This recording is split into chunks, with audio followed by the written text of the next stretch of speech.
Paco, buenas noches. Buenas noches. Bienvenido al Faro. Gracias por invitarme. Por recordar un poquito tu trayectoria, fotógrafo revelación de Foto España en 2002, fuiste miembro del colectivo No Foto, autor de diferentes libros autoeditados con tu propio sello, con Fracaso Books, que ahora vamos a ir comentando, pero voy a empezar tu historia por el principio. Me gustaría que me recordaras una foto de tus comienzos, de esas que dices, oye, esta foto es profesional, por aquí voy a ir caminando. Bueno, yo más que una fotografía te diría el recuerdo en el que te decides hacer fotógrafo, ¿no? Uh-huh. Que es un recuerdo además muy común entre grandes fotógrafos, ¿no? Que es en el momento en el que tú ves salir la imagen de la cubeta de un revelador. Estamos hablando en los tiempos analógicos, ¿no? Uh-huh. Pero tú en el momento que veías que entraba un papel y que tú en la oscuridad del laboratorio con una luz roja de repente empezaba a emerger una imagen, eso era maravilloso, ¿no? Entonces, el momento que está tan relacionado con la magia es en el momento que yo decidí que a mí lo que más me gustaba era la fotografía, ¿no? Estaba estudiando ingeniería de caminos en ese momento y era la asociación fotográfica que teníamos, y al ver aquello, pues transformó mi vida, ¿no? Tu último libro, Derivas con Leo, lo firmas junto a tu hijo y tengo entendido que nació una noche mientras cenabais. Sí, ahí mira, estoy viendo mi casa desde aquí, desde la ventana. Sí. Estábamos cenando y de repente mi hijo estudia tercero de arquitectura, en ese momento estaba en segundo de arquitectura. Yo siempre he sido un arquitecto frustrado, ¿no? A mí me ha encantado siempre la arquitectura. Si volviera a hacer, yo creo que no hubiera hecho ingeniero de caminos, hubiera hecho arquitectura, porque es una carrera que fomenta mucho la creatividad, ¿no? Y entonces cuando estaba allí, pues yo me di cuenta que yo a mi hijo tampoco le he enseñado nunca fotografía, ¿no? No he sido el típico padre pesado fotógrafo que empieza pero ha tenido contacto con ella, ¿no? Entonces yo, que quería aprender fotografía y que quería aprender arquitectura y quería enseñarle fotografía, se me ocurrió hacer una serie de derivas por la ciudad, acompañados los dos los sábados por la mañana, en el que íbamos haciendo fotografías, ¿no? Esas derivas empezaron a crecer, al principio creía que no iban a llegar a ningún lado, llegamos a hacer 10 derivas por la ciudad y lo que hicimos en eso, que era unos paseos en el que se mezcla arquitectura, no es un libro de arquitectura, es un libro de vivencias en el que mezclo pues lo que hago siempre, ¿no? Una especie de autoficción perpetua, ¿no? Pues se condensa en ese libro que se llama Derivas con Leo. Uh-huh. Utilizasteis para algunas fotos una cosa que se llama cámara de placas. Me gustaría que expliques lo que es. Bueno, pues una cámara de placas es una cámara analógica. Lo que la caracteriza es que tiene un formato grande. La mía en este caso es de 9 por 12 centímetros, lo que son cada fotografía. Es una cámara que te obliga a reposar, es la típica cámara que se utilizaba a principios de siglo, se utilizaba antes con cristal, yo lo utilizo con acetato. Es una cámara que tienen muchos fotógrafos, pero que cada vez se usa menos porque pues el digital tiene muchas ventajas, ¿no? Pero sin embargo, la forma de fotografiar te acerca más a la magia, ¿no? Porque tienes que mirar de una forma muy repasada, es más caro, te obliga a mirar mucho a lo que vas a hacer, ¿no? Entonces te cambia la forma de mirar, que es de lo que iba todo esto, ¿no? Era enseñar a mi hijo a mirar la ciudad de otra forma, ¿no? Guau, ¿y qué sacasteis de esas derivas? ¿Conclusiones sobre la ciudad?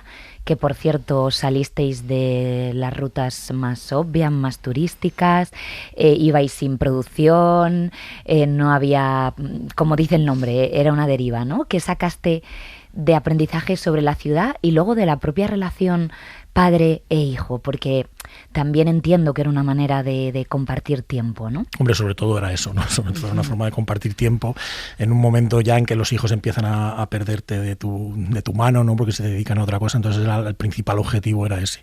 ¿Qué aprendimos? Porque la ciudad es infinita, ¿no? Que como dice el libro de Sergio Fanjul, ¿no?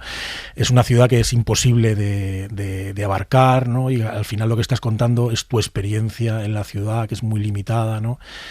Pero aprendimos muchas cosas, ¿no? Yo creo que él, por ejemplo, ha aprendido a cambiar su forma de mirar. Él, cuando le preguntas ahora, yo lo veo por las fotos que hace, él hace otras fotos que las que hacía hace 2 años, ¿no? Porque se fija en otras cosas, ¿no?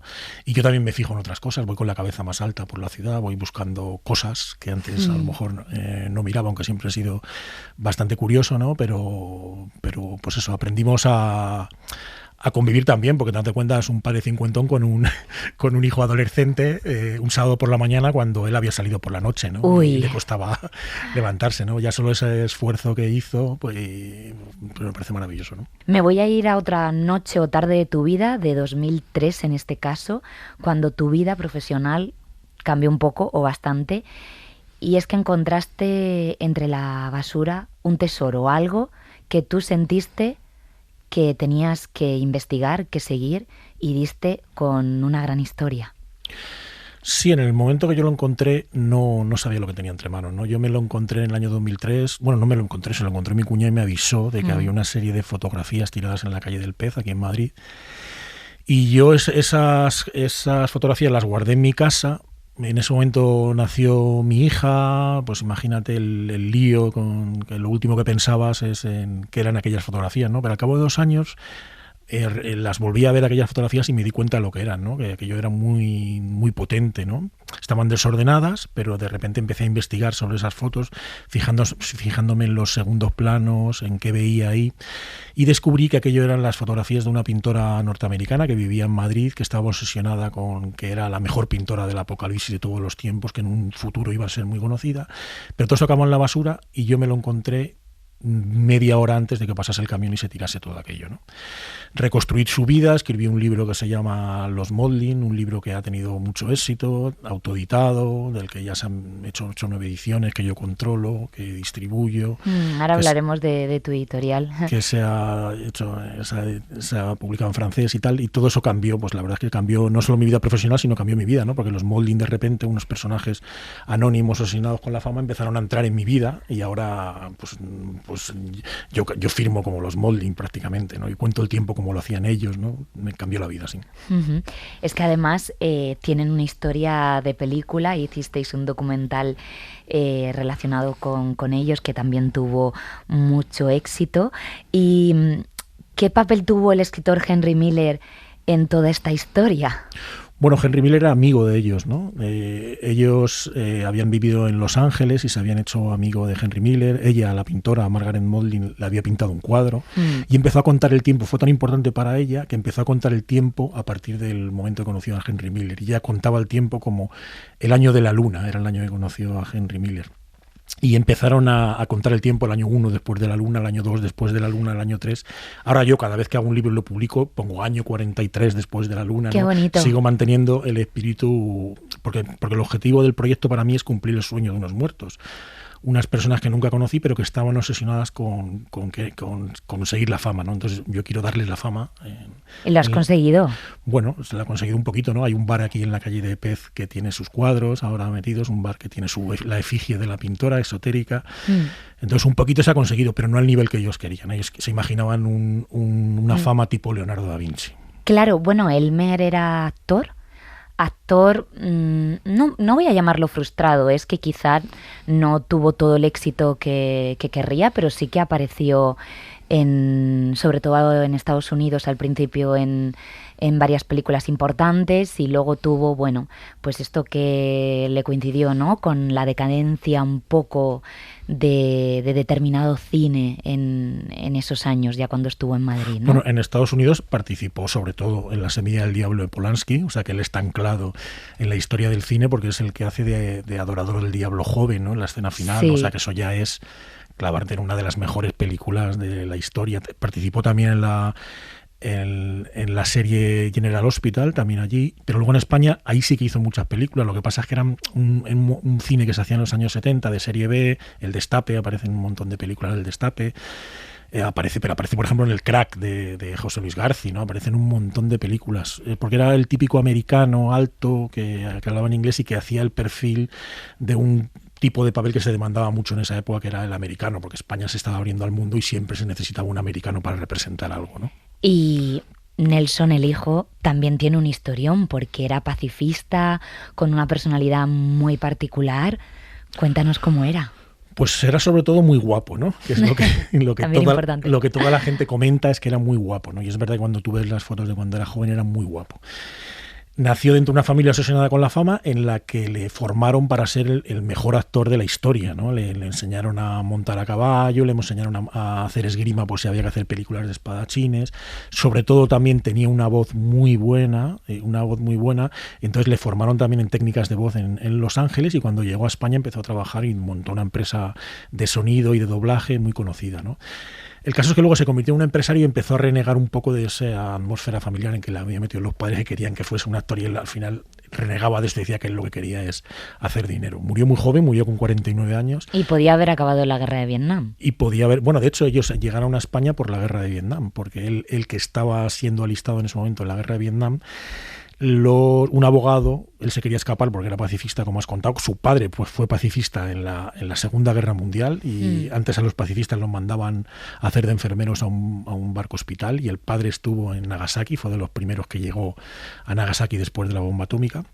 Entonces, cuando fue la guerra de Vietnam, le recomendaron que para librarse de la mili, librarse de Vietnam, lo que tenía que hacer es irse a un país que no fuese sospechoso de ser comunista, por eso eligió España, ¿no? Porque en ese momento estaba Franco, e ir cambiando de domicilio cada 3 meses. Entonces, cada vez que cambiaba de domicilio, en ese momento no había internet ni nada, decía a las autoridades norteamericanas cuál era el nuevo cambio, ¿no? Entonces, en ese momento la guerra se fue acabando, él iba notificando el cambio, pero el cambio le llegaba a una casa en la que había dejado hace 3 meses, ¿no? Y él, o sea, que así, con esa treta, se acabó librando de la guerra de Vietnam. Ella fue una de las primeras artistas extranjeras en exponer en el Círculo de Bellas Artes de Madrid, con texto de catálogo de Miller, del escritor. Tú has podido leer correspondencia, diarios de esta familia que es muy valiosa. Sí, yo tengo unos diarios que ellos hicieron, que los encontré aquí en la casa. En realidad eran unos diarios fotocopiados que habían hecho 10, 15 copias, que tendrán varias gente por España, ¿no? Porque contamos que después de todo esto conseguiste entrar en la casa a la hora cuando te pusiste a investigar la historia. En el proceso del libro se cuenta todo esto. Entre las cosas que hay es que yo tuve que acceder a la casa varias veces. Y ahí estaban los diarios, la carta. Y en una de las visitas, ya de la tercera o cuarta visita, encontramos una casa que estaba vacía, pero de repente en una especie de despensa arriba, oscuro, pues aparecieron estos diarios que aparecieron 3 copias, ¿no? O sea, que eso ya demuestra que ellos estaban tan obsesionados con la fama que lo que hacían es dejar huellas en la tierra para que alguien reconstruyera su vida, ¿no? Al final yo he sido una especie de mecanismo para reconstruir su vida, ¿no? Así me siento. Me queda tiempo para preguntarte por 2 cosas. Has hecho otros libros muy interesantes, pero hay uno que me ha llamado especialmente la atención, aparte de los 2 que comentábamos, que es una especie de experimento que hiciste de una expedición a la Antártida por WhatsApp. Sí.